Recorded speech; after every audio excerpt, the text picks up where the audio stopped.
휴대폰 화면 불빛이 핏기 없는 내 얼굴을 비췄다.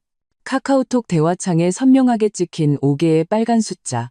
그것은 마치 내 목숨을 재촉하는 5개의 부적처럼 고요히 그 자리에 놓여 있었다. 각각 50초가 넘는 음성 메시지들이었다. 내가 너무나도 잘 아는 한 사람에게서 온 것이었다. 나의 시아버지 김강철. 불과 10분 전 나는 5성급 호텔의 위치 정보와 함께 정성껏 촬영한 수십만 원짜리 설날 저녁 식사 사진 9장을 인스타그램에 올렸다. 아무런 글도 쓰지 않았지만 그것은 천마디 말보다 더 많은 것을 담고 있었다. 나는 알고 있었다. 32명의 가족들이 화기애애하게 모여 찍은 그 단체 사진 속에 오직 내 자리만 없었다는 것을. 그리고 지금 이 소리 없는 전쟁은 이 5개의 음성 메시지가 도착하면서 본격적으로 시작되었다. 나는 심호흡을 한 뒤 첫 번째 메시지를 눌렀다. 귀를 찢는 듯한 고함 소리가 순식간에 호텔룸의 마지막 남은 온기마저 꿰뚫어 버렸다. 랭지, 이서연, 너 지금 당장 안 튀어오고 뭐 하는 거야? 너 미쳤어? 시아버지 김강철의 그 익숙한 어떠한 의심도 허용하지 않는 권위적인 고함 소리가 수화기 너머로 터져나왔다. 휴대폰 음량을 가장 낮게 줄였음에도 그 막무가내의 분노는 여전히 내 고막을 찌르며 타오르는 듯했다. 창밖은 수많은 집들의 불빛으로 가득했고 짙푸른 밤하늘에서는 화려한 불꽃들이 피어났다가 조용히 쓰러졌다. 오늘은 섣달 금음날. 본래 온 가족이 모여 화목하게 보내야 하는 날이다. 하지만 나는 내 가족에게서 철저히 버림받았다. 사건은 3일 전으로 거슬러 올라간다. 그날 남편 김민준이 어딘가 비밀스럽게 내게 말했다. 설날 저녁에 부모님께서 온 친척들을 다 모아서 큰 집에서 다 같이 밥을 먹기로 했다고. 할아버지 칠순 잔치를 겸해서. 나는 그때 별 생각 없이 그럼 음식을 얼마나 준비해야 하냐며 웃으며 물었다. 내가 미리 휴가 내고 어머님 도와드리러 갈게. 김민준의 눈빛이 흔들렸다. 그는 우물쭈물하며 말했다. 아니야, 그럴 필요 없어. 엄마가 다 알아서 하셨어. 동네 출장 뷔페 불렀대. 당신은 신경 안 써도 돼. 그가 그럴수록 내 마음속에서는 의심이 싹 텄다. 나와 김민준이 결혼한 지 5년. 시어머니 박정숙은 나에게 늘 차갑지도 뜨겁지도 않게 대했다. 이유는 단 하나. 내가 딸을 낳았기 때문이다. 그들 김씨 집안은 아들을 얼마나 바랐는지 눈이 시뻘겋게 될 지경이었다. 지난 몇 년간 알게 모르게 나를 쪼아대고 냉대하는 시선에는 이미 익숙해졌다. 하지만 이렇게 큰 가족 모임의 나를 아예 끼워주지 않은 것은 처음이었다. 불길한 예감이 마음속에 퍼져나갔다. 설날 당일 아침이 되어서야 그 예감은 현실이 되었다. 내가 침대에서 일어났을 때 김민주는 이미 옷을 다 차려입고 나갈 준비를 하고 있었다. 나는 잠이 덜 깬 눈으로 물었다. 오늘 다 같이 밥 먹는 날 아니었어? 왜 이렇게 일찍 가? 그는 넥타이를 매며 뒤도 돌아보지 않고 말했다. 아, 아버지가 손님들 맞이해야 하니 일찍 오라고 하셔서. 당신은 애랑 그냥 집에 있어. 밥 먹을 때쯤 되면 전화할게. 나랑 애는 집에 있으라고? 순간 잠이 확 깼다. 차가운 한기가 발끝에서부터 정수리까지 치솟았다. 무슨 소리야? 설날 저녁 식사에 우리더러 오지 말라는 거야? 김민준이 마침내 고개를 돌렸다. 그의 얼굴에는 짜증과 죄책감이 뒤섞인 복잡한 표정이 어려 있었다. 아유, 당신 또 쓸데없는 생각하지 마. 그냥 집에 친척들이 너무 많이 와서 그래. 32명이나 된다고. 큰 집에 있는 큰 상 2개로도 다 못 앉아. 아버지는 다 한 집안 식구들이니 좀 비좁게 앉아도 정겹다고 하시는데 당신은 어쨌든 남이잖아. 가봤자 어색하기만 할 텐데 차라리 집에서 조용히 있는 게 낫지.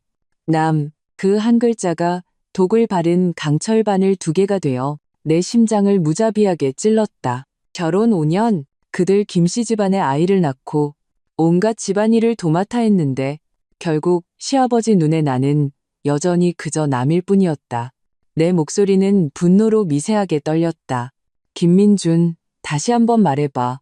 내가 왜 남이야? 혼인신고서에 적힌 내 이름은 가짜야?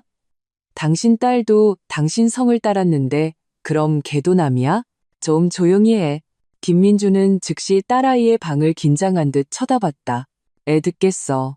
아버지 그 성격 당신도 알잖아. 이번 모임은 우리 김씨 집안 내부 모임이래. 재산 분배 문제도 좀 상의해야 해서 당신이 있기 불편하다고 하셨어.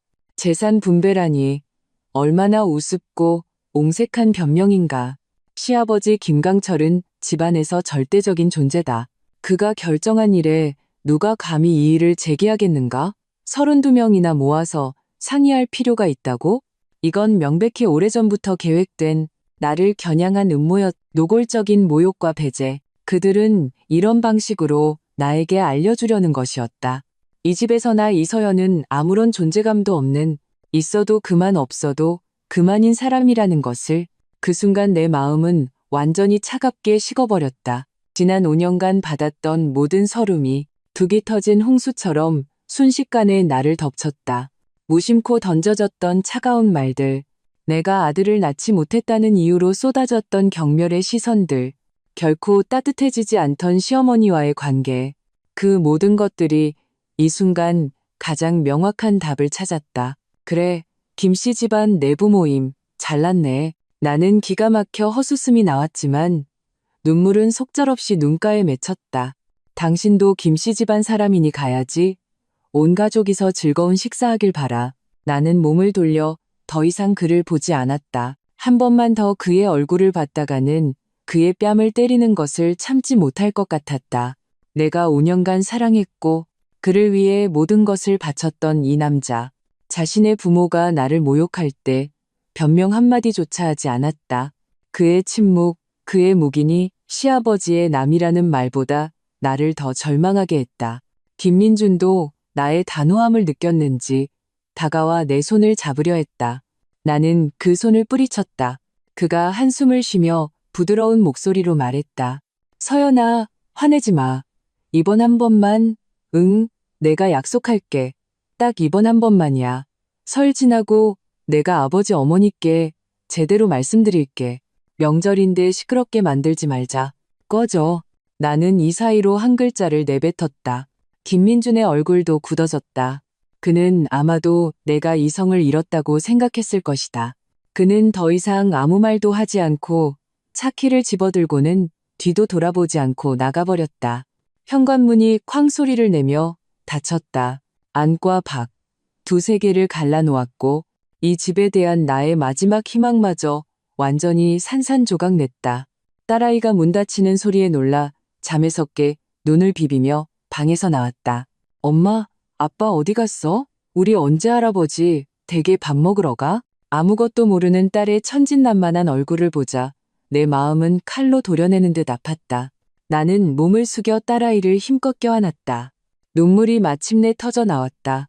왜 내 딸까지 나와 함께 이런 서름과 냉대를 견뎌야 하는가? 아니, 나는 절대로 받아들일 수 없. 그들 김씨 집안이 우리 모녀를 귀하게 여기지 않는다면 귀하게 여겨줄 사람은 얼마든지 있다. 이번 설 그들이 나를 얕보게 두지 않을 것이다. 하나의 광기 어린 생각이 내 머릿속에서 빠르게 형태를 갖췄다. 나는 눈물을 닦았다. 눈빛은 더없이 단호해졌다. 휴대폰을 꺼내 엄마에게 전화를 걸었다. 엄마, 어디야? 저녁 식사했어?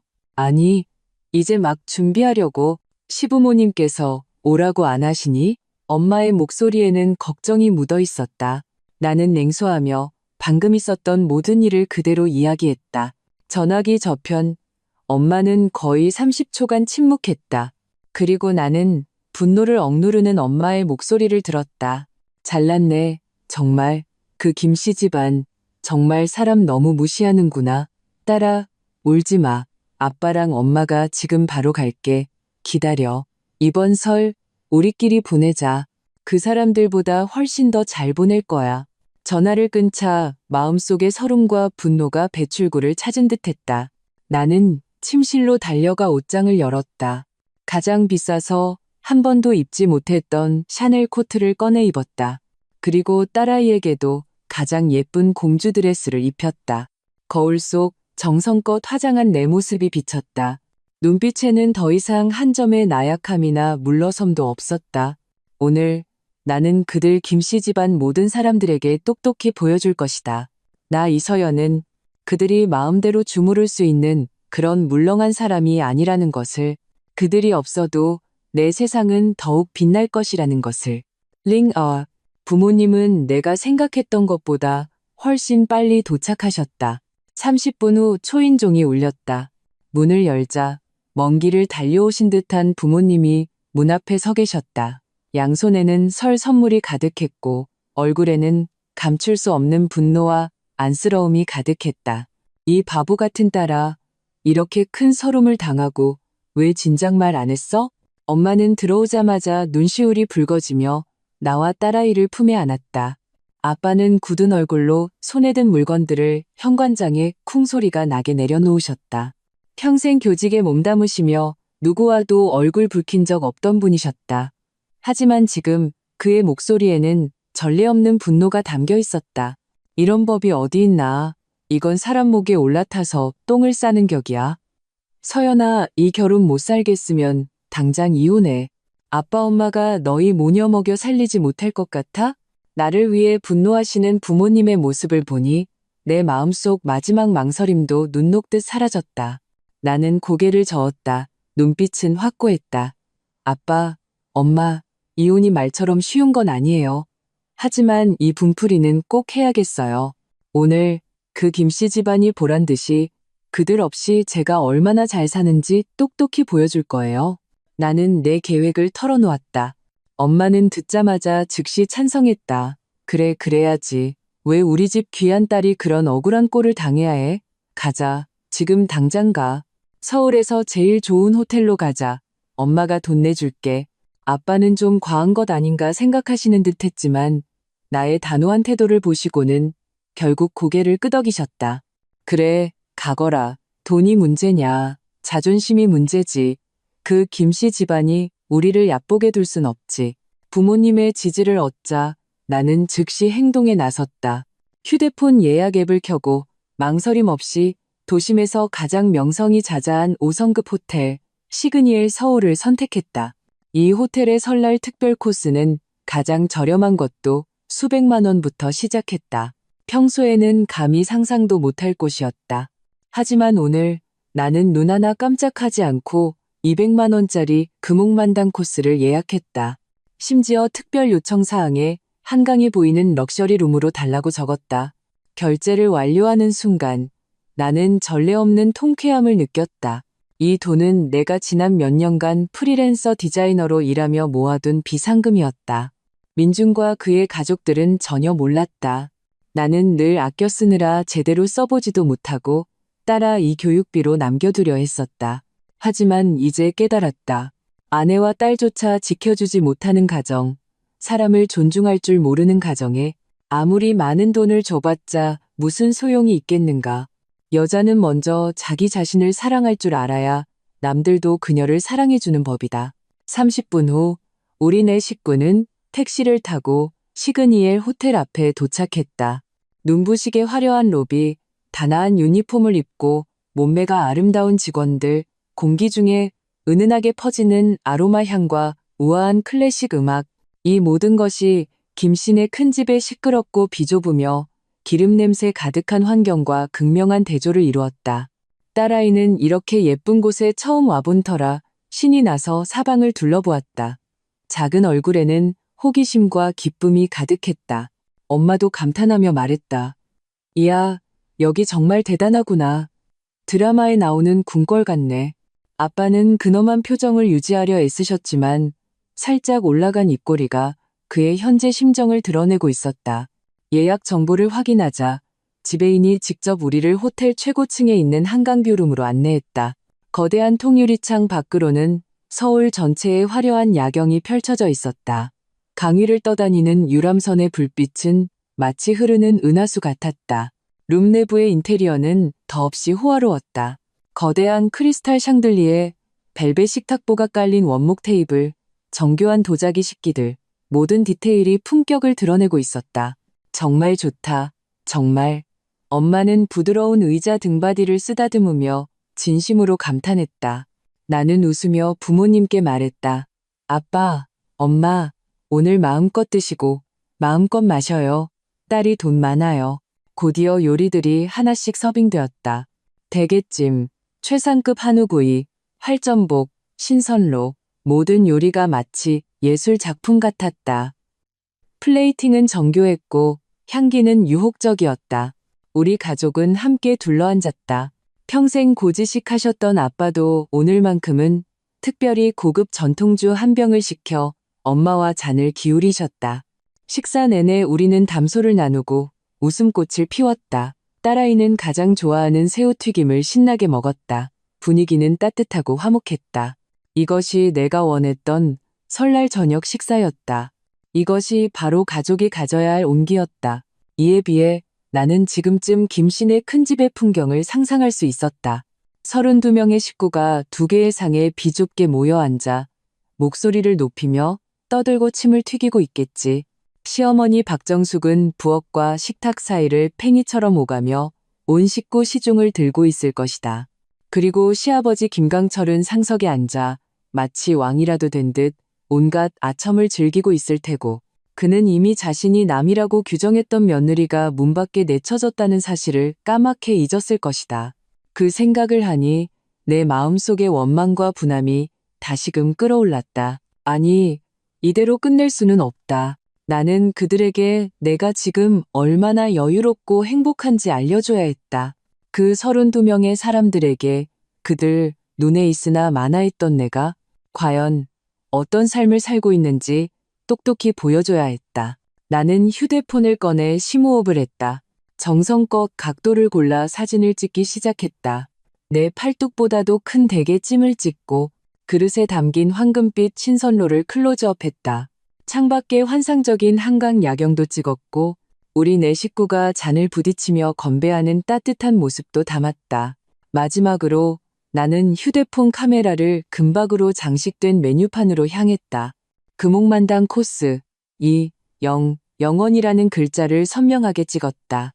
총 9장의 사진. 더도 말고 덜도 말고. 나는 인스타그램을 열어 게시물 올리기 버튼을 눌렀다. 9장의 사진을 차례로 업로드했다. 문구를 쓰는 칸에서 한참을 망설였다. 결국 단 한 글자도 쓰지 않았다. 때로는 침묵이 가장 따가운 뺨따기가 되는 법이다. 마지막 단계로 나는 전체 공개로 설정을 바꿨다. 이 모든 것을 마치고 나는 휴대폰을 화면이 보이지 않게 뒤집어 테이블 위에 내려놓았다. 길게 한숨을 내쉬었다. 마치 하나의 성스러운 의식을 마친 기분이었다. 나는 알고 있었다. 고요한 수면 아래 곧 거대한 폭풍이 몰아칠 것이라는 것을. 링산 인스타그램을 올린 후 나는 일부러 휴대폰을 만지지 않았다. 곧 닥쳐올 광풍이 지금 이 순간 가족과의 따뜻한 시간을 망치는 것을 원치 않았다. 나는 부모님께 음식을 덜어드리고 딸아이와 놀아주며 평소와 다름없이 보이려 애썼다. 하지만 주머니 속에서 끊임없이 진동하는 휴대폰은 내가 던져놓은 폭탄이 이미 터졌다는 것을 소리 없이 알려주고 있었다. 엄마는 내 초조한 마음을 눈치채셨다. 그녀는 내게 전복 한 조각을 덜어주며 나지막이 말했다. 신경 쓰지 마. 무슨 일이든 닥치면 해결하면 돼. 하늘이 무너져도 엄마 아빠가 받쳐줄게. 아빠도 술잔을 들어 나와 잔을 부딪히셨다. 단숨에 잔을 비우시며 나에 대한 지지를 행동으로 보여주셨다. 가족의 따뜻함은 나의 가장 든든한 버팀목이었다. 마음이 훈훈해지자 나도 완전히 긴장을 풀었다. 우리는 거의 2시간 동안 식사를 했다. 딸아이가 하품을 하기 시작해서야 우리는 자리를 뜰 준비를 했다. 계산대에서 계산을 할 때 나는 일부러 영수증을 챙겼다. 그리고 직원에게 남은 음식 대부분을 포장해달라고 부탁했다. 이 음식들이면 우리 식구는 설 연휴 내내 먹을 수 있을 것이다. 호텔을 나오자 바깥의 차가운 공기가 나를 순간 정신 차리게 했다. 나는 마침내 휴대폰을 꺼내 예상했던 폭풍과 마주할 준비를 했다. 잠금을 해제하자마자 수많은 카카오톡 메시지와 부재중 전화 알림이 순식간에 내 휴대폰 화면을 가득 메웠다. 휴대폰은 너무 많은 정보를 처리하느라 버벅거렸다. 윙윙거리는 진동 소리가 고요한 밤에 유난히 날카롭게 울렸다. 인스타그램의 빨간색 알림 아이콘 뒤에는 99 플러스라는 과장된 숫자가 붙어 있었다. 댓글 창을 열자 순식간에 온갖 종류의 댓글들이 나를 덮쳤다. 우리 친척들이 있었다. 예를 들어, 이모는 서연아, 어디서 설세는 거야?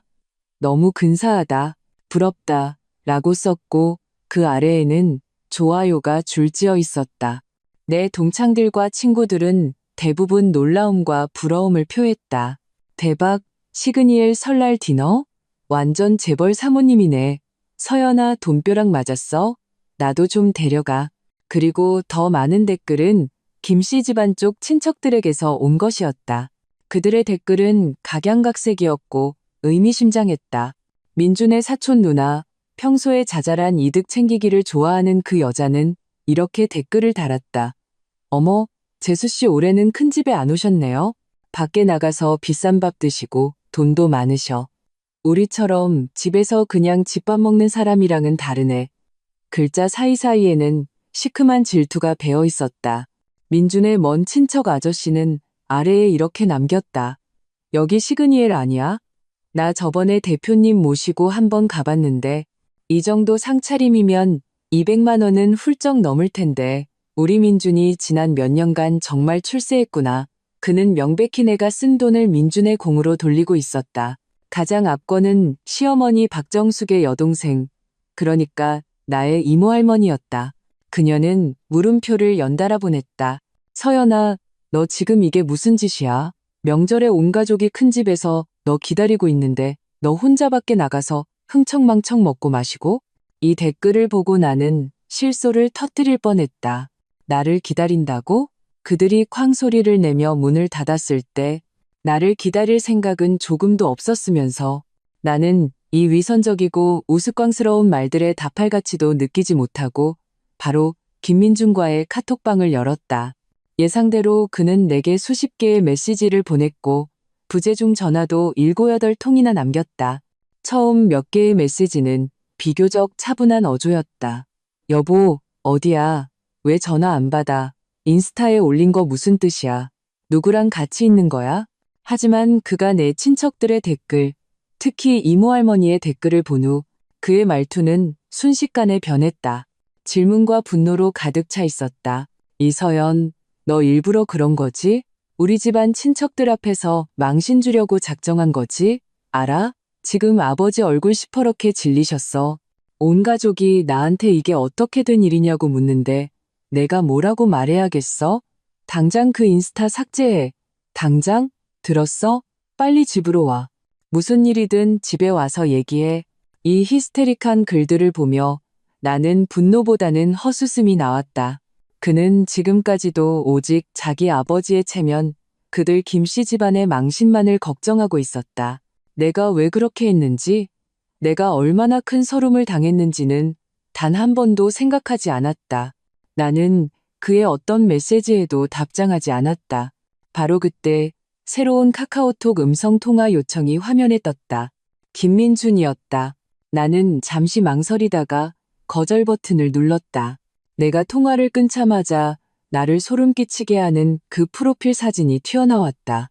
시아버지 김강철이었다. 그는 어떤 글도 보내지 않았다. 대신 5번의 음성통화 요청을 연달아 보냈다. 모두 내가 거절했다. 그리고 이어진 것이 바로 휴대폰 화면을 꽉 채울 듯한 그 60초짜리 음성 메시지 5개였다. 부모님은 내 안색이 좋지 않은 것을 보고 다가오셨다. 민준이냐? 아빠가 물으셨다. 나는 고개를 저으며 휴대폰 화면을 그들에게 보여주었다. 그 사람 아버지예요. 엄마의 얼굴이 순식간에 굳어졌다. 이 늙은이가 무슨 낯짝으로 너한테 연락을 해? 딸아, 상대하지 마. 무슨 좋은 소리를 하겠어. 나는 심호흡을 했다. 나는 이 5개의 음성 메시지가 그들 김씨 집안이 내게 보내는 마지막 통첩이라는 것을 알았다. 들을 것인가, 말 것인가. 이것이 이 가정 전쟁의 향방을 결정할 것이다. 나는 차가운 휴대폰을 꽉 쥐었다. 결국 첫 번째 음성 메시지에 재생 버튼을 눌렀다. 이서연, 너 지금 당장 안 튀어오고 뭐 하는 거야?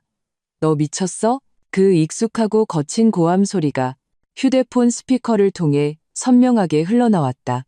차가운 밤바람 속에서 유난히 귀에 거슬렸다. 랭세이, 명절에 밖에 나가서 집안 망신이나 시키고 우리 김씨 집안 체면을 네가 다 깎아 먹었어. 누가 너더러 그렇게 비싼 데 가서 밥 먹으랬어? 내 그깟 월급으로 그런 낭비가 가능해? 또 집안 돈에 손댔지. 그렇지? 똑똑히 들어. 너 만약 지금 당장 안 돌아오면 평생 돌아올 생각 마. 시아버지 김강철의 목소리는 마치 기관총 같았다. 분노에 찬 비난과 의심의 여지없는 명령으로 가득했다. 한 글자 한 글자가 위에서 아래로 내려다보는 심판의 의미를 담고 있었다. 부모님은 듣는 내내 얼굴이 굳어졌다. 아빠는 화가 나서 온몸을 떨며 내 휴대폰을 낚아채 욕을 퍼부으려 하셨지만 엄마가 막으셨다. 여보, 진정해요. 엄마도 화가 머리끝까지 났지만 이성은 잃지 않으셨다. 지금 저 사람이랑 싸워봤자 문제 해결 안 돼요. 오히려 말려드는 거예요. 뒤에 무슨 말을 더 하는지 들어봐요. 나는 고개를 끄덕이며 아빠를 진정시키고 두 번째 음성 메시지를 재생했다. 두 번째 메시지의 시작은 시끄러운 배경 소음이었다. 옆에서 친척들이 말리는 소리가 들렸다. 형님, 진정하세요. 말씀 잘하셔야죠. 맞아요. 명절인데 애랑 싸워서 뭐해요. 그러고는 시어머니 박정숙의 가느다란 목소리가 들려왔다. 아가, 너 도대체 무슨 생각인 거니?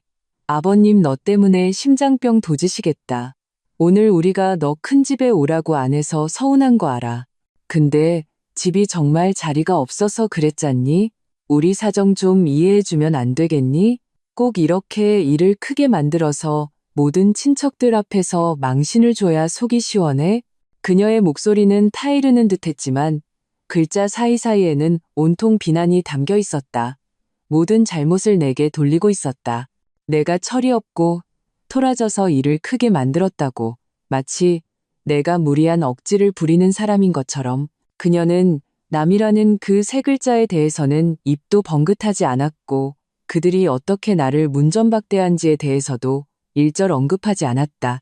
이런 흑백을 뒤집는 능력에 나는 정말 감탄할 수밖에 없었다. 나는 냉소를 지으며 세 번째 메시지를 계속 재생했다.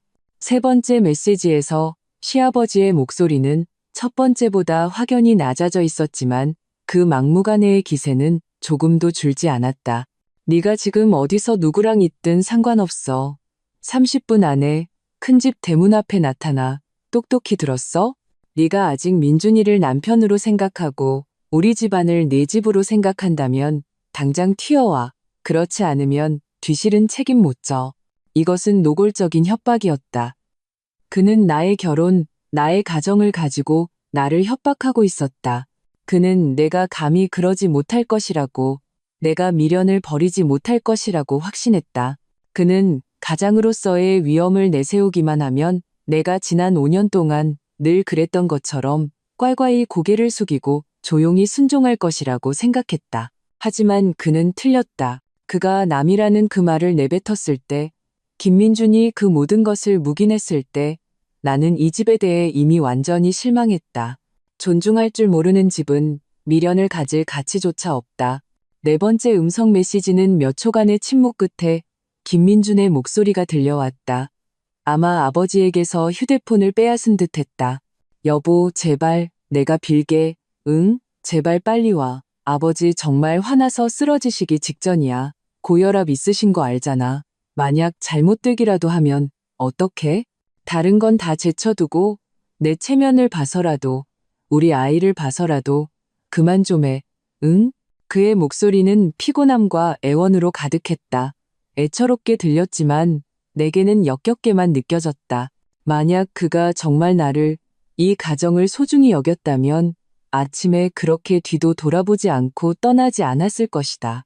만약 그가 정말 책임감이 있는 남자였다면 그의 아버지와 가족들이 나를 이렇게 모욕하도록 내버려 두지 않았을 것이다. 이제 일이 커지니 겁이 나서 감정이 호소하며 불쌍한 척하는 것이다. 진작에 뭘 했던가? 이 남자는 비겁하고 이기적이며 책임감이라고는 눈꼽만큼도 없다. 과거에 내가 이런 남자를 사랑했다니 정말 눈이 멀었었다. 나는 무표정하게 마지막 음성 메시지로 손가락을 옮겼다. 나는 알고 있었다. 이 마지막 메시지가 그들의 진짜 비장의 카드라는 것을. 재생 버튼을 누르자 시아버지의 억눌린 분노와 어쩔 수 없이 누그러뜨린 어조가 섞인 모순적인 목소리가 흘러나왔다. 이서연, 내 마음속에 화가 있는 거 안다. 오늘 일은 내가 잘못했다고 치자. 내가 지금 온 가족 32명 앞에서 너한테 사과할게. 돌아와라. 우리 가족 다 같이 앉아서 터놓고 얘기하자. 네가 돌아오기만 하면 오늘 일은 없었던 걸로 할게. 식탁에 내 자리도 남겨뒀고 음식도 데워놓고 있다. 말 들어라. 어서 애 데리고 돌아와. 응? 나는 듣고 나서 웃음이 터질 뻔했다. 내가 잘못했다고 치자라니, 가볍게 사과할게라니. 이게 뭐라고 생각하는 걸까? 애들 소꿉장난인가? 그는 사과하는 것이 아니었다. 그는 시혜를 베풀고 있었다. 위에서 아래를 내려다보는 자세로 내가 기어 내려올 수 있는 계단을 하나 던져준 것이다. 그의 가련하고 우스꽝스러운 가장의 체면을 지키기 위해서 그는 심지어 자신이 어디서부터 잘못했는지조차 인식하지 못하고 있었다. 그는 단지 나의 반항이 자신의 체면을 구겼고 자신이 통제하던 가정의 질서를 파괴했다고 생각할 뿐이었다. 그래서 그는 가장 빠른 속도로 통제 불능이 된 이 장기말을 원래 자리로 되돌려 놓으려 하는 것이다. 안타깝게도 이 장기말은 이미 각성했다. 딸아, 어떻게 할래? 엄마가 나를 보며 조심스럽게 물었다. 아빠도 긴장된 얼굴로 나를 바라봤다. 내가 혹시라도 마음이 약해져서 돌아갈까봐 걱정하시는 듯했다. 나는 휴대폰을 껐다. 부모님의 걱정스러운 눈빛을 보며 희미하게 웃었다. 그 미소에는 전례 없는 가벼움과 후련함이 담겨 있었다. 아빠, 엄마, 우리 집에 가요. 집? 어느 집? 아빠가 잠시 멈칫하셨다. 당연히 우리 집이죠. 나는 엄마의 팔짱을 끼며 가벼운 어조로 말했다. 포장해온 음식 아직 따뜻해요. 집에 가서 설 특집 방송 보면서 야식 먹어요. 이 5개의 음성 메시지는 그냥 이대로 내버려 둘 것이다. 어떤 사람들은 상대해주면 줄수록 더 기세등등해지는 법이다. 나는 결정했다. 답장하지 않고 싸우지 않고 해명하지 않겠다. 침묵이 나의 가장 강력한 태도다. 나는 그들에게 알려줄 것이다. 내 세상은 그들 김씨 집안을 중심으로 돌아가지 않는다는 것을. 그들이 없어도 나의 설은 여전히 즐겁고 풍요롭다는 것을. 나는 그들이 끝없는 추측과 기다림 속에서 고통받게 할 것이다. 나는 명령 내리기에 익숙한 그 가장에게 무력감과 통제불능의 맛이 어떤 것인지 처음으로 맛보게 해줄 것이다. 링워, 우리는 택시를 타고 부모님 댁으로 돌아왔다. 70제곱미터, 약 21평, 남짓한 오래된 아파트였다. 크지는 않았지만 엄마가 티끌 하나 없이 깨끗하게 정리해 놓아 삶의 온기가 가득했다. 거실 탁자 위에는 과자, 땅콩, 사탕이 가득했고 TV에서는 설 특집 프로그램에 신나는 노래와 춤이 흘러나오고 있었다. 이 익숙한 풍경에 나는 순간 말할 수 없는 안도감과 편안함을 느꼈다. 이곳이야말로 나의 집이었다. 영원히 나를 위해 문을 열어주고 영원히 내게 따뜻함과 지지를 보내주는 안식처. 우리는 호텔에서 포장해온 요리들을 하나씩 식탁 위에 차렸다. 비록 일회용 용기에 담겨 있었지만 그 유혹적인 향기는 여전히 거실을 가득 메웠다. 아빠는 아껴두셨던 좋은 차를 꺼내 우리에게 따뜻한 차를 끓여주셨다. 딸아이는 이미 졸려서 눈을 제대로 뜨지 못했고 엄마는 딸을 방으로 데려가 재우셨다. 거실에는 나와 부모님 세 사람만 남았다. 우리는 설 특집 방송을 보며 포장해온 맛있는 음식을 먹었다. 누구도 김씨 집안의 그 골치 아픈 일에 대해 다시는 입에 올리지 않았다. 마치 그 소동이 한 번도 일어나지 않았던 것처럼 내 휴대폰은 무음으로 해놓고 소파 구석에 던져두었다. 어떤 외부의 방해도 이 어렵게 얻은 평온과 따뜻함을 깨뜨리게 하고 싶지 않았다. 얼마나 시간이 흘렀을까? 제아의 종소리가 울렸다. 새해가 밝았다. 창밖에서는 폭죽 소리가 여기저기서 터졌고 불꽃이 밤하늘을 대낮처럼 환하게 밝혔다. 우리 세 식구는 창가에 서서 이 하늘 가득한 화려한 불꽃을 바라보며 만감이 교차했다. 새해 복 많이 받아, 딸아. 엄마가 내 손을 잡으며 나지막이 말했다. 새해 복 많이 받으세요, 아빠, 엄마. 내 눈가가 촉촉해졌다. 바로 그때 내가 소파에 던져둔 휴대폰이 갑자기 미친 듯이 깜빡이기 시작했다. 화면이 켜졌다 꺼지기를 반복했다.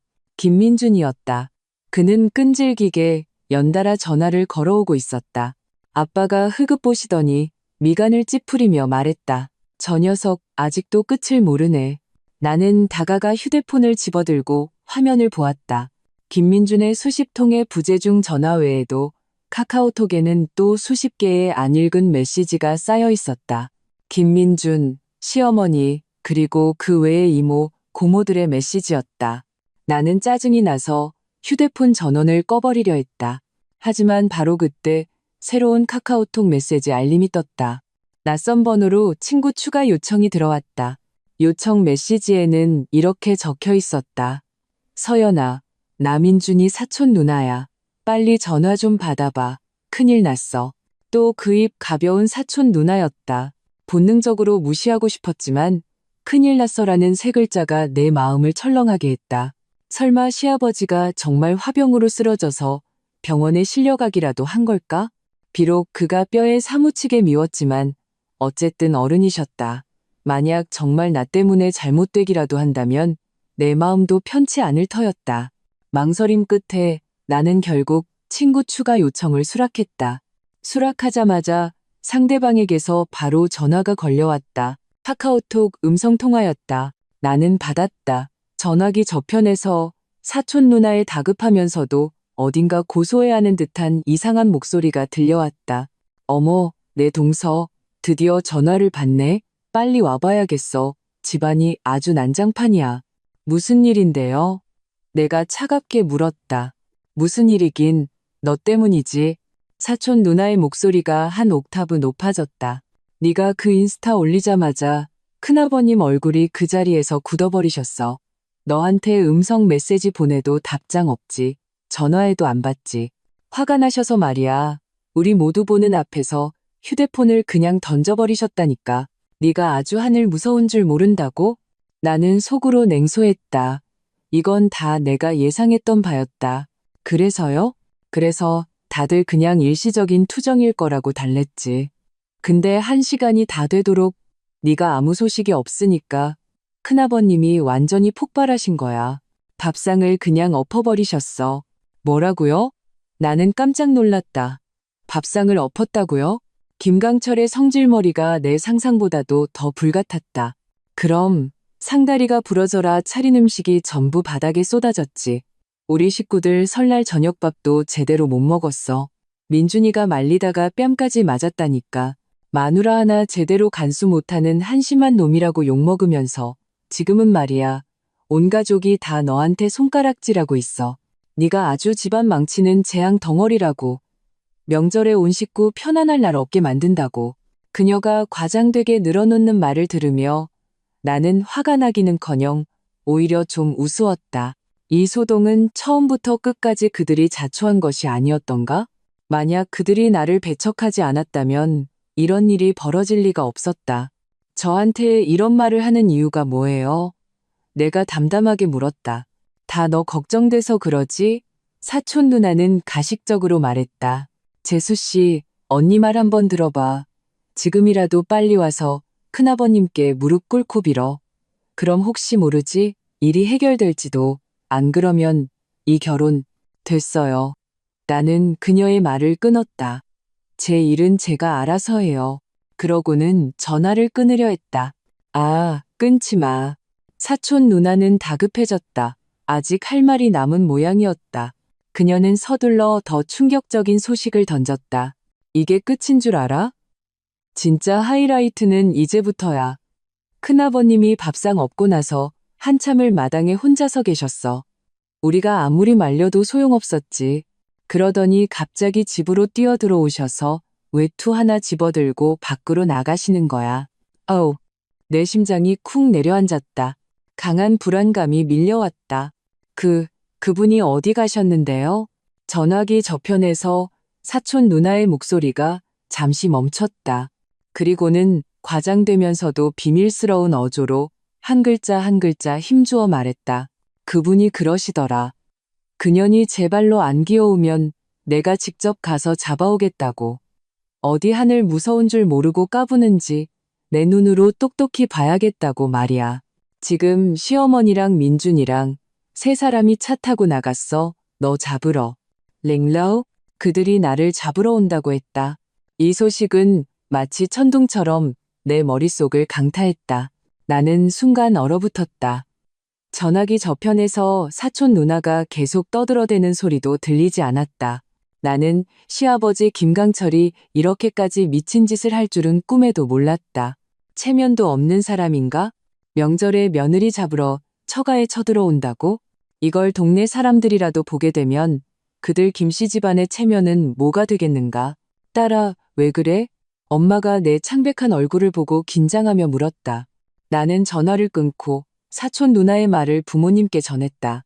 아빠는 듣자마자 화가 나서 책상을 탁 치시더니 벌떡 일어나셨다. 하늘 무서운 줄 모르는군. 지금이 무슨 봉건 시대인 줄 아나? 사람을 잡으러 와? 오늘 우리 집 문턱을 넘을 수 있는지 한번 보자. 엄마도 다급하고 화가 나서 거실을 왔다 갔다 하셨. 어떡하면 좋아. 저 김씨 집안 사람들 정말 막무가내 깡패들이 따로 없네. 서연아, 차라리 이모 댁에 잠시 피신해 있는 게 어때? 피하긴 뭘 피해. 아빠가 즉시 반박하셨다. 여긴 우리 집이야. 우리가 잘못한 거 하나 없는데 왜 피해야 해? 오늘 그 사람이 오기만 해봐. 내가 선비가 망나니를 만나면 이길 수 없다는 말이 무슨 뜻인지 똑똑히 보여줄 테니. 분노에 찬 아버지와 초조해하시는 어머니를 보며 나는 오히려 천천히 냉정을 되찾았다. 피하는 것은 문제를 해결할 수 없다. 김강철의 그 독단적인 성격상 오늘 나를 찾지 못하면 절대로 그냥 돌아가지 않을 것이다. 오히려 일을 더 크고 흉하게 만들 뿐이다. 피할 수 없다면 정면으로 맞서는 수밖에 없다. 아빠, 엄마, 진정하세요. 나는 심호흡하며 스스로를 진정시켰다. 오라고 하세요. 여긴 우리 집이지 그들 김씨 집안 땅이 아니에요. 만약 여기서 행패를 부린다면 제가 가만히 있지 않을 거예요. 나는 아빠를 소파에 앉히고 따뜻한 차 한 잔을 따라드렸다. 그리고 엄마에게 말했다. 엄마, 문단속 잘해주시고요. 이따가 누가 문을 두드려도 제가 열라고 하기 전까지는 절대 열어주시면 안 돼요. 부모님을 안심시킨 후 나는 창가로 다가가 커튼을 살짝 젖히고 아래를 내려다보았다. 부모님 댁은 낡은 아파트 2층이었고 아래는 단지의 유일한 중앙도로였다. 가로등이 바닥을 환하게 비추고 있었다. 시간이 1분 1초 흐를수록 내 심장도 목구멍까지 차오르는 듯했다. 대략 10여 분 후 검은색 제네시스 G80 한 대가 빠른 속도로 단지 안으로 들어왔다. 급정거하며 우리 아파트동 바로 아래에 멈춰 섰다. 차가운 문이 열리고 김강철의 뚱뚱하고 건장한 모습이 조수석에서 가장 먼저 내렸다. 그는 검은색 모피 코트를 입고 목에는 엄지손가락 굵기의 금목걸이를 걸고 있었다.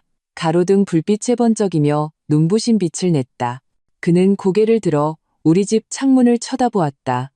그 두 눈에는 감출 수 없는 분노와 살기가 가득했다. 이어서 시어머니 박정숙과 남편 김민준도 차에서 내렸다. 박정숙은 보라색 패딩 점퍼를 입어 다소 둔해 보였다. 그녀는 초조하고 불안한 얼굴로 계속 김강철의 팔을 붙잡으며 무언가 말리는 듯했다. 반면 김민주는 고개를 숙인 채 그들 뒤를 따랐다. 완전히 기가 죽은 모습이었다. 우리 집 창문을 쳐다볼 용기조차 없어 보였다. 이 모습을 보니 내 마음속 마지막 남은 정마저 완전히 사라졌다. 왔어요. 내가 나지막이 말했다. 부모님은 즉시 긴장하며 일어나 내 곁으로 오셨다. 아래층에서 김강철이 박정숙의 손을 뿌리치고 우리 집 창문을 가리키며 김민준에게 소리쳤다. 봐라, 네가 얻은 그 잘난 마누라 좀 봐.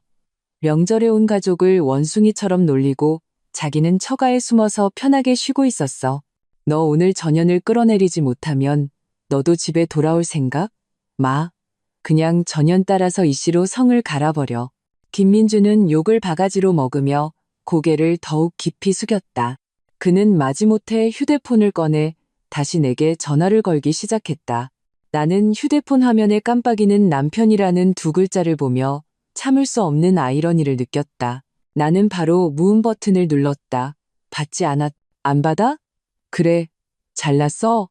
김강철은 전화가 통하지 않자 완전히 격분했다. 그는 바로 우리 아파트 공동 현관문으로 다가가 미친 듯이 문을 두드리기 시작했다. 쾅, 쾅, 쾅! 둔탁하고 거대한 소리가 고요한 밤에 유난히 크게 울려 퍼졌다. 아파트 전체의 센서 등이 그 격렬한 진동에 모두 켜졌다.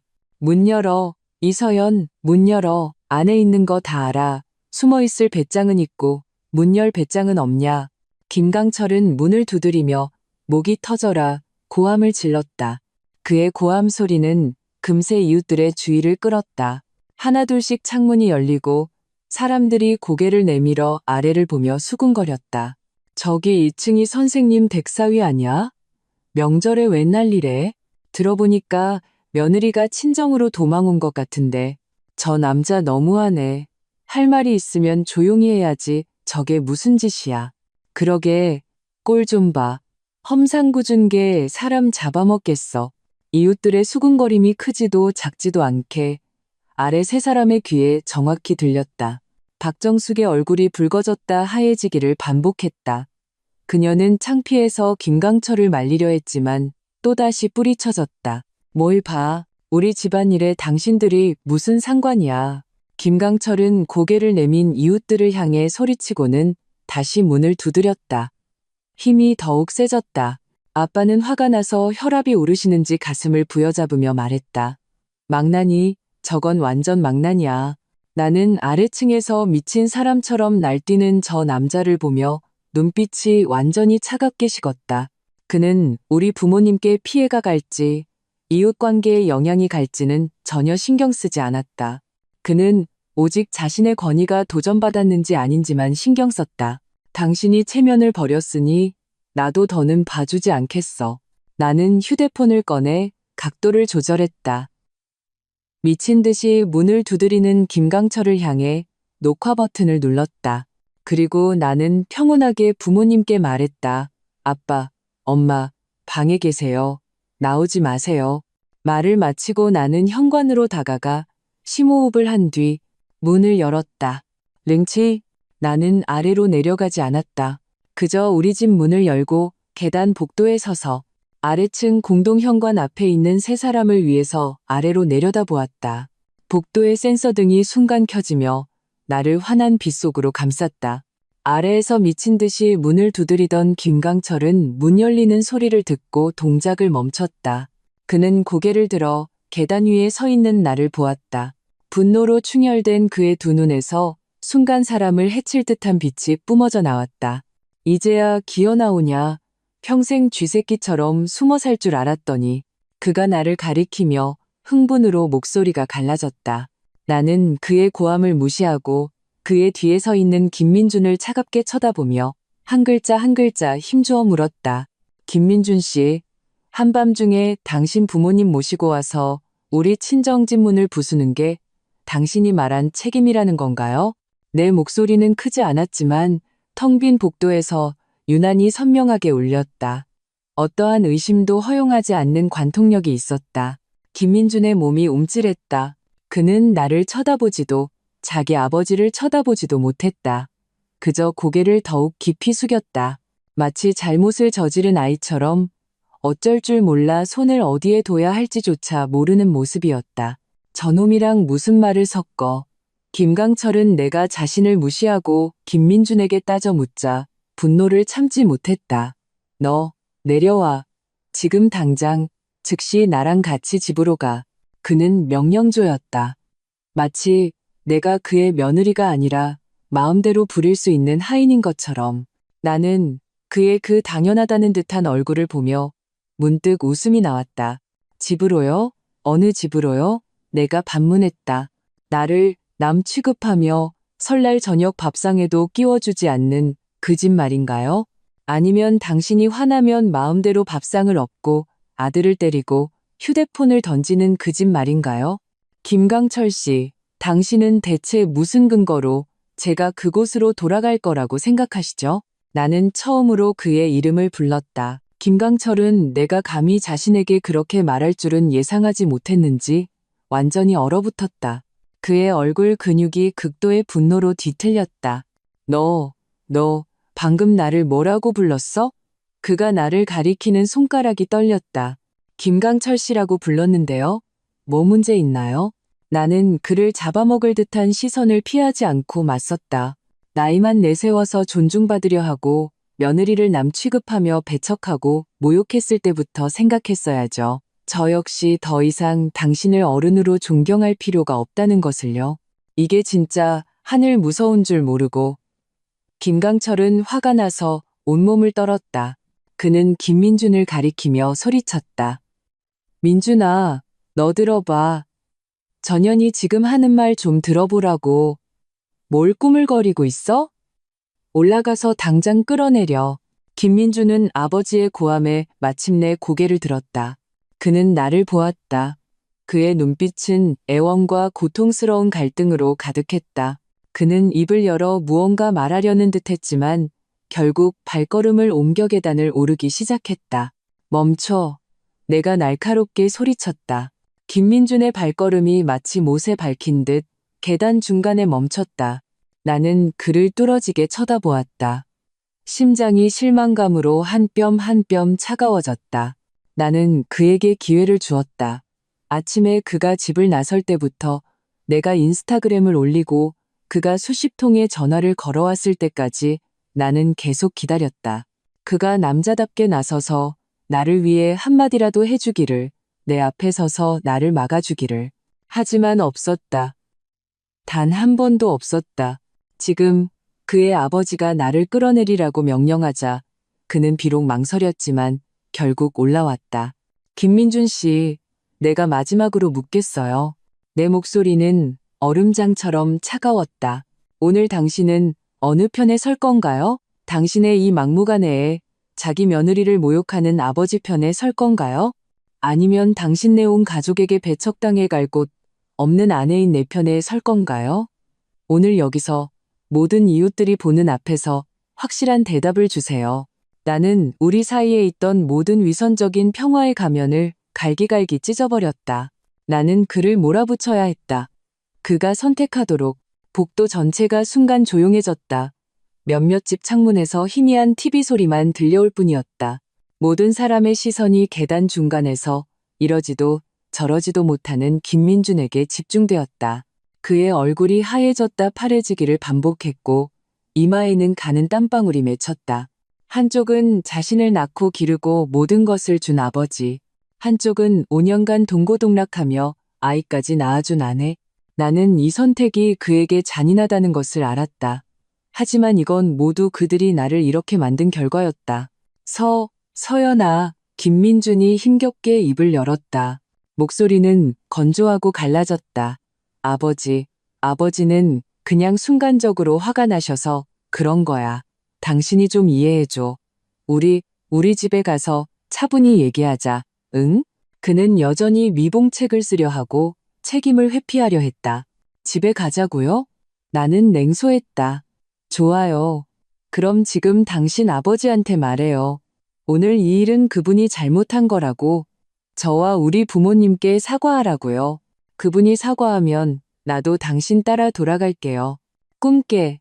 김민준이 입을 열기도 전에 아래층에 있던 김강철이 먼저 고함을 질렀다.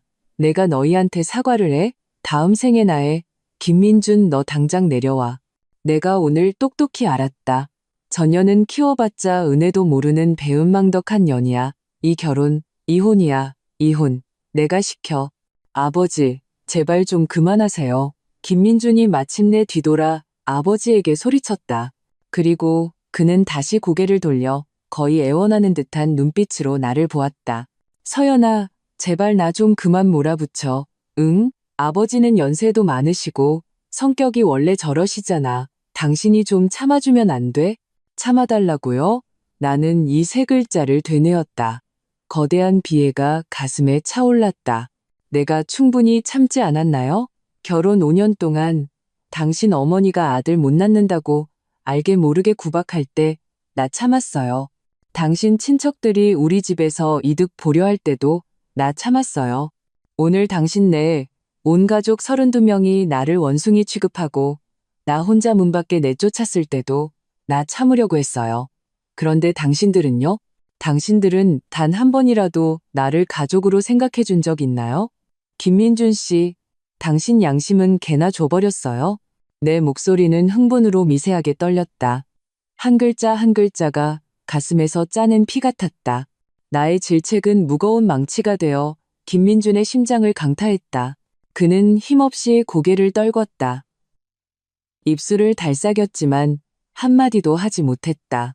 그의 그 비겁하고 무능한 모습을 보자 나는 완전히 마음을 접었다. 좋아요. 당신이 선택하지 못하겠다면 내가 대신 선택해줄게요. 나는 그를 보았다. 눈빛에는 더 이상 한 점의 온기도 없었다. 김민준 씨, 내 말이 채 끝나기도 전에 아래층에 있던 김강철이 갑자기 미친 황소처럼 맹렬하게 달려올라왔다. 내가 이은혜도 모르는 천박한 년을 때려 죽이고 말지. 그는 입에 담지 못할 욕설을 퍼부으며 뚱뚱한 몸으로 좁은 계단을 밀치고 올라왔다. 앞을 막고 있던 김민준을 밀쳐내고 부채만 한 큰 손을 들어 내 뺨을 향해 휘둘렀다. 링바. 김강철의 행동은 모든 사람의 예상을 뛰어넘을 정도로 빨랐다. 바람 소리와 함께 그의 분노가 실린 그 손바닥이 내 눈동자 속에서 빠르게 커졌다. 나는 그의 몸에서 나는 짙은 술 냄새와 담배 냄새까지 맡을 수 있었다. 나는 반사적으로 눈을 감았다. 이 굴욕적인 일격을 감당할 준비를 했다. 그러나 예상했던 고통은 전해지지 않았다. 퍽! 하는 둔탁한 소리와 함께 누군가의 그림자가 내 앞을 막아섰다. 김민준이었다. 가장 결정적인 순간에 그가 달려 올라왔다. 자신의 등으로 아버지의 그 강력한 따귀를 고스란히 받아냈다. 그 따귀의 힘은 엄청났다. 김민준은 한 대 맞고 비틀거리며 몸이 내게로 세차게 부딪혔다. 나는 그에게 부딪혀 연달아 뒤로 물러나 등이 차가운 벽에 닿고 나서야 겨우 몸을 가눌 수 있었다. 복도는 죽음과 같은 정적에 휩싸였다. 모든 사람이 이 갑작스러운 장면에 충격을 받았다. 김강철도 얼어붙었다. 그는 손을 든 채 믿을 수 없다는 듯 자신의 아들을 쳐다보았다. 그가 설마 나를 위해 자신에게 반항할 줄은 몰랐던 모양이다. 너, 이 불효자식, 전현 때문에 감히 나를 막아? 김강철의 목소리가 떨렸다. 화가 나서인지 충격을 받아서인지 알 수 없었다. 김민주는 뒤돌아보지 않았다. 그는 자신의 몸으로 나를 단단히 보호했다. 나는 그의 넓은 등이 미세하게 떨리는 것을 느낄 수 있었다. 한참이 지나서야 그는 천천히 몸을 돌려 자신의 아버지를 마주했다. 목소리는 갈라졌지만 이상하리만치 단호했다. 아버지, 이제 그만하세요. 제발요. 내가 그만해? 김강철은 세상에서 가장 어이없는 농담이라도 들은 듯했다. 전현이 난리를 치는 거잖아. 전현이 우리 집안을 뒤집어 엎으려고 하잖아. 근데 네가 지금 전현을 감싸? 비켜. 그는 말하며 다시 다가와 그를 밀치려 했다. 안 비켜요. 김민주는 가슴을 폈다. 처음으로 그렇게 강경한 태도로 아버지에게 맞섰다. 아버지, 오늘 이 일은 처음부터 끝까지 우리가 잘못했어요. 우리가 서연이한테 잘못한 거예요. 저 사람은 잘못 없어요. 저 사람은 잘못 없어요. 그 한마디가 따뜻한 온기가 되어 순식간에 내 온몸으로 퍼져나갔다. 5년 만이었다. 그가 이렇게 명확하게 내 편에 서서 말해준 것은 내 눈가가 걷잡을 수 없이 뜨거워졌다.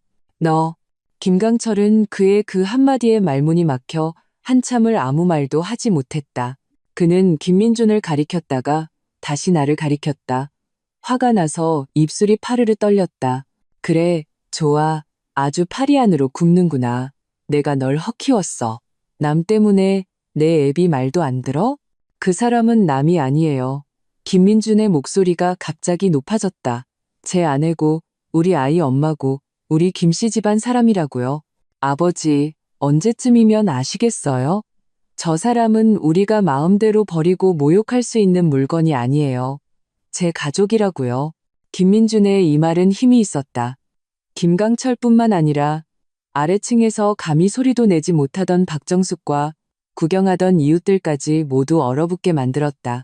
누구도 평소 집에서 큰 소리 한 번 못 내고 아버지 말이라면 무조건 따르던 이 남자가 이렇게 강력한 힘을 폭발시킬 줄은 몰랐을 것이다. 김강철의 얼굴이 돼지 간처럼 검붉게 변했다. 그는 아마 아들 앞에서 이렇게까지 체면을 구겨본 적이 없었을 것이다. 특히 이렇게 많은 남들 앞에서 자기 아들에게 정면으로 반박당한 것은 뺨을 맞는 것보다 더 그를 고통스럽게 했을 것이다. 그의 권위는 이 순간 전례 없는 도전을 받았다. 그래, 좋아. 그는 좋아라는 말을 2번 반복했다.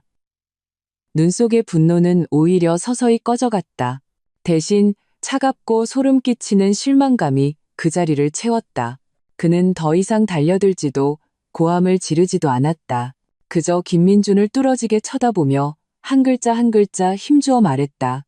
오늘부터 나한테 너 같은 아들은 없다. 너희들 어디로 가든 어떻게 살든 마음대로 해. 나 김강철은 너 같은 놈 낳은 적 없는 셈 칠 테니. 말을 마치고 그는 맹렬히 몸을 돌렸다. 더 이상 우리를 쳐다보지도 않았다. 아래층에서 구경하던 사람들을 밀치고 뒤도 돌아보지 않고 자신의 차로 향했다. 그 뒷모습은 단호함과 처량함으로 가득했다. 여보, 기다려요. 박정숙은 상황이 이렇게 되자 우리를 신경 쓸 겨를도 없이 서둘러 그를 따라 달려갔다. 그녀는 떠나기 전 뒤돌아 나를 원망스럽게 쏘아보았다. 그 눈빛은 마치 너라는 여우 같은 년 때문에 우리 집 부자가 원수가 됐다고 말하는 듯했다. 곧 검은색 제네시스가 굉음을 내며 상처 입은 야수처럼 빠르게 단지 밖으로 사라졌다. 복도에는 나와 김민준 2사람만 남아 서로를 마주 보고 섰다. 구경하던 이웃들도 볼거리가 끝나자 하나둘씩 창문을 닫았다. 한바탕의 떠들썩한 소동은 그렇게 막을 내렸다. 복도의 센서등이 탁 소리를 내며 꺼졌다. 세상은 다시 어둠과 정적에 휩싸였다. 나는 눈앞에 이 남자의 흐릿한 윤곽을 보며 만감이 교차했다. 마지막 순간에 나를 위해 나서준 그에게 감사해야 할지, 아니면 그와 그의 가족들의 행동이 이 모든 일을 돌이킬 수 없는 지경으로 몰고 간 것에 대해 원망해야 할지 알 수 없었다. 서연아, 그가 한 걸음 다가와 내 손을 잡으려 했다. 나는 한 걸음 물러나 피했다. 우리 얘기 좀 해? 내 목소리는 한 점의 파동도 없이 평온했다. 링저우, 나는 김민준을 부모님 댁으로 들이지 않았다. 우리 2사람은 말없이 앞서거니 뒤서거니 계단을 내려와 단지 안에 인적 없는 구석으로 갔다. 겨울밤의 찬바람이 칼날처럼 얼굴을 스쳤다. 미안해. 한참의 침묵 끝에 김민준이 먼저 입을 열었다. 그의 목소리는 짙은 콧소리가 섞여 있었고 피로와 죄책감으로 가득했다. 나는 아무 말 없이 그저 조용히 그를 바라보았다. 희미한 가로등 불빛이 그의 그림자를 길게 늘어뜨렸다. 나는 한때 평생 의지할 수 있다고 믿었던 이 남자의 어깨가 지금 이 순간 이토록 초라해 보일 수 있다는 것을 발견했다. 지금 와서 무슨 말을 한들 소용없겠지. 그가 자조적으로 웃었다. 목소리에는 씁쓸함이 가득했다. 나는 비겁했어. 늘 양쪽 다 비위를 맞추려고 했고 늘 조용히 넘어가려고만 했지. 아버지가 성격이 안 좋으시면 당신더러 좀 참으라고 했고 어머니가 심한 말을 하시면 당신더러 이해해달라고 했어. 나는 그냥 참고 넘기면 다 괜찮아질 거라고 생각했어. 하지만 잊고 있었어. 당신도 사람이고 당신도 상처받고 마음이 식을 수 있다는 걸. 당신이 나랑 결혼한 건 내가 당신의 비바람을 막아주길 바라서였지 당신 혼자 우리 집의 광풍을 맞서게 하려는 게 아니었다는 걸. 그는 말하며 고개를 들었다. 핏발이 선 붉은 눈으로 나를 바라보았다. 아까 아버지의 그 손바닥이 당신 얼굴로 날아가는 순간 나는 갑자기 정신이 번쩍 들었어. 만약 내가 내 아내조차 지키지 못한다면 내가 무슨 남자라고 할 수 있겠어. 만약 오늘 내가 아버지가 당신을 때리게 내버려뒀다면 내 인생은 그걸로 끝이었을 거야. 그의 이 말은 매우 진솔했. 만약 오늘 이전이었다면 나는 아마 감동해서 눈물을 흘리며 그의 모든 잘못을 용서했을지도 모른다. 하지만 지금 내 마음은 이미 수많은 상처로 너덜너덜해졌다. 어떤 균열은 한번 생기면 다시는 메울 수 없다. 이제 와서 그런 말을 한들 무슨 소용이 있겠어요. 내가 평온하게 입을 열었다. 당신 아버지는 이미 당신 같은 아들 없다고 했어요. 나 때문에 당신은 원래 가족과 의절하게 됐는데 후회하지 않아요? 후회 안 해. 그는 한치의 망설임도 없이 대답했다. 이 결정은 진작에 했어야 했어. 지난 몇 년간 나는 아버지의 그늘 아래서 살았어. 아버지 말씀은 곧 법이었고 나는 감히 반항할 생각도 못했지? 나는 아버지를 두려워하면서도 의지했어. 내 직장, 우리 집, 전부 아버지가 마련해 주신 거니까. 이 모든 걸 잃을까봐 두려웠어. 그래서 당신을 희생시킬 수밖에 없었지. 그가 고통스럽게 눈을 감았. 내가 너무 이기적이고 한심했어. 나는 그저 내가 성공해서 돈을 더 많이 벌면 당신이 좋은 삶을 살게 해줄 수 있을 거라고, 당신이 받은 서름을 보상해 줄 수 있을 거라고 생각했어. 하지만 잊고 있었지. 당신이 원했던 건 그런 게 아니었다는 걸. 내 마음이 살짝 움직였다. 맞다. 내가 원했던 것은 부귀영화가 아니었다. 내가 원했던 것은 내가 억울한 일을 당했을 때 단호하게 내 곁에 서서 걱정 마. 내가 있잖아 라고 말해주는 남편이었다. 서연아, 그가 한 걸음 다가와 조심스럽게 나를 바라보았다. 내가 당신에게 너무 깊은 상처를 줬다는 거 알아. 지금 당장 용서해달라고는 안 할게. 하지만 나한테 다시 한번 기회를 줄 수 없을까? 그의 눈에는 간절한 기대가 가득했다. 나에게, 우리 딸에게 진정한 남자, 진정한 남편, 진정한 아버지가 될 기회를 줘. 아버지를 떠나면 나는 아마 아무것도 아닐 거야. 직장을 잃을 수도 있고 집도 뺏길지 몰라. 우리는 아마 맨바닥에서부터 아주 힘들게 다시 시작해야 할지도 몰라. 하지만 맹세할게. 다시는 당신이 단 하나의 상처도 받지 않게 할게. 내 남은 인생을 당신에 대한 빚을 갚는 데 쓸게. 차가운 바람 속에서 그의 맹세는 더없이 진중하게 들렸다. 나는 인정한다. 나는 흔들렸다. 5년간의 부부 생활, 그리고 사랑스러운 딸. 이 관계는 말처럼 쉽게 놓을 수 있는 것이 아니었다. 특히 그가 마침내 깨닫고 나를 위해 온 세상과 맞서 싸우려 할 때, 하지만 이성은 내게 말했다. 이렇게 쉽게 그를 용서해서는 안 된다고. 깨진 거울은 다시 붙여도 그 균열은 남는다. 사람의 본성은 쉽게 변하지 않는다. 그가 오늘 나를 위해 아버지와 의절했다면 내일은 또 삶의 압박 때문에 다시 그 비겁하고 회피하기만 하던 남자로 돌아가지 않으리란 보장이 있는가. 나는 도박을 할 수 없었다. 민준 씨, 나는 심호흡을 하고 그의 눈을 보며 진지하게 말했다. 마지막 순간에 내 앞을 막아줘서 고마워요. 그리고 내가 5년 동안 기다려온 그 말을 마침내 해줘서 고마워요. 이 말을 듣자 그의 눈에 희망의 빛이 타올랐다. 하지만 내 말의 분위기가 바뀌었다. 우리 둘 다 생각할 시간이 필요해요. 그의 눈 속의 빛이 순간 어두워졌다. 나는 지금 아무 일도 없었던 것처럼 당신과 함께 돌아갈 수 없어요. 오늘 있었던 모든 일은 가시처럼 내 마음속 깊이 밝혔어요. 나는 이걸 소화하고 우리 결혼이 앞으로 어떻게 나아가야 할지 생각할 시간이 필요해요. 당신도 마찬가지예요. 당신 아버지의 후광 없이 당신의 미래를 어떻게 걸어갈지 명확하게 생각해야 해요. 오늘 당신이 한 말들이 순간적인 충동이었는지 아니면 깊은 고민 끝에 내린 결정인지. 나는 주머니에서 우리 집 열쇠를 꺼내 그의 차가운 손에 쥐어주었다. 먼저 집에 가 있어요. 딸은 오늘 밤 나랑 같이 잘 거예요. 며칠 동안 우리 각자 떨어져서 진지하게 생각해보죠. 우리 둘 다 생각이 정리되면 그때 다시 얘기해요. 말을 마치고 나는 더 이상 그를 보지 않았다. 몸을 돌려 우리 집 동으로 향했다. 뒤에서 발걸음 소리는 들리지 않았다. 그가 여전히 그 자리에 서 있다는 것을 알았다. 내 발걸음은 한치의 망설임도 없었다. 오늘 밤 나는 이 전쟁에서 승리했고 내 존엄을 지켰다. 하지만 나의 결혼은 갈림길에 섰다. 앞길은 안개처럼 막막했다. 그 후 며칠 동안 나는 딸을 데리고 부모님 댁에서 지냈다. 김민주는 내 말을 잘 따랐다. 다시 나를 찾아오지 않았다. 다만 매일 아침 저녁으로 꼬박꼬박 카톡을 보내 딸의 안부를 묻고 내게 잘 자라는 인사를 했다. 그 이상의 말은 없었다. 재촉하지도 불평하지도 않았다. 내게 충분한 공간과 시간을 주었다. 설 연휴가 끝나갈 무렵 나는 그의 사촌 누나에게서 전화를 받았다. 이번에 그녀의 말투는 이전에 고소해야 하는 기색은 전혀 없었고 오히려 동정과 약간의 경외심이 섞여 있었다. 그녀는 그날 밤 김강철이 집에 돌아가 크게 화를 내며 집안에 부술 수 있는 것은 다 부쉈다고 했다. 그리고 다음 날 아침 일찍 김민준의 회사 상사에게 전화해 김민준을 해고하라고 지시했다.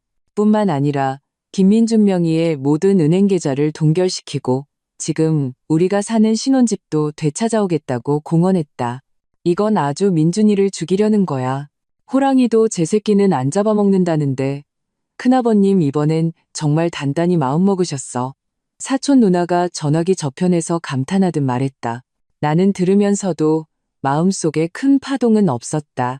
이 모든 것은 내 예상 안에 있었다. 김강철처럼 통제욕이 강한 사람은 자신의 권위가 어떤 도전도 받는 것을 용납하지 않는다.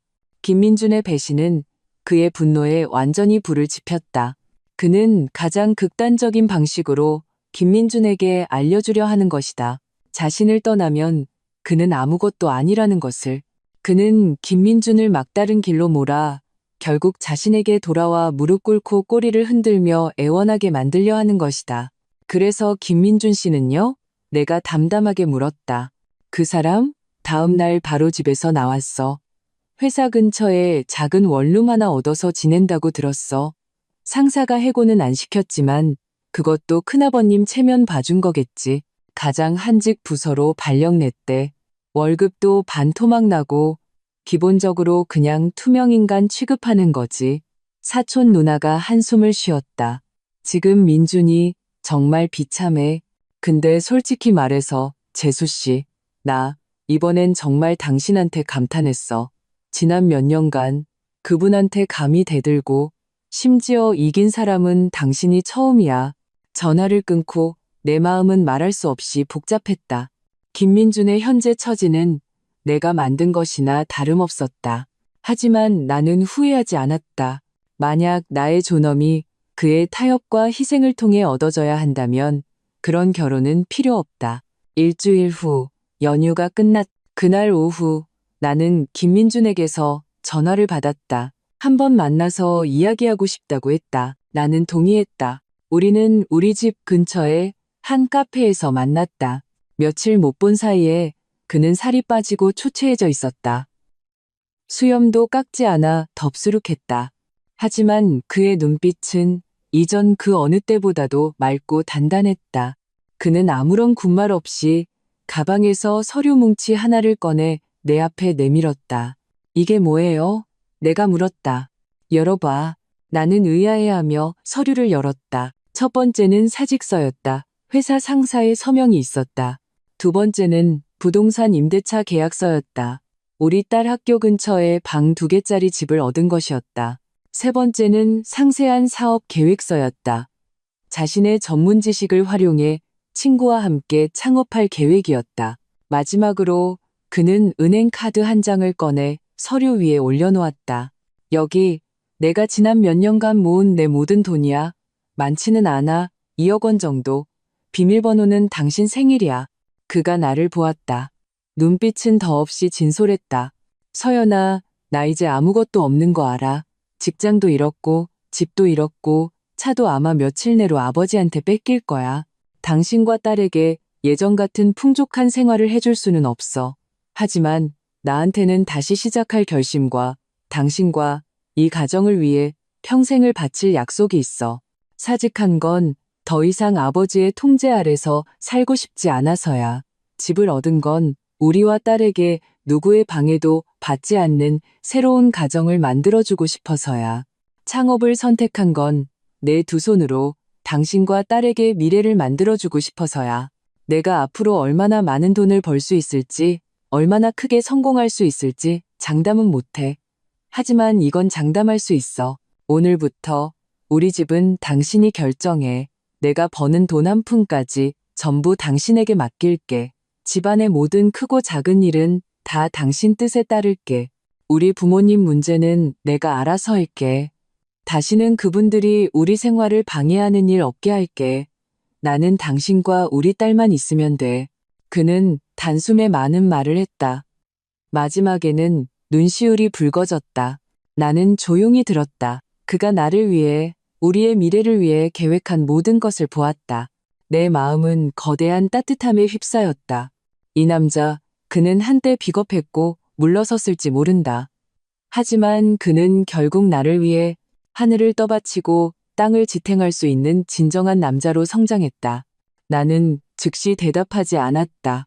나는 그저 그 사직서를 다시 그에게 밀어주었다.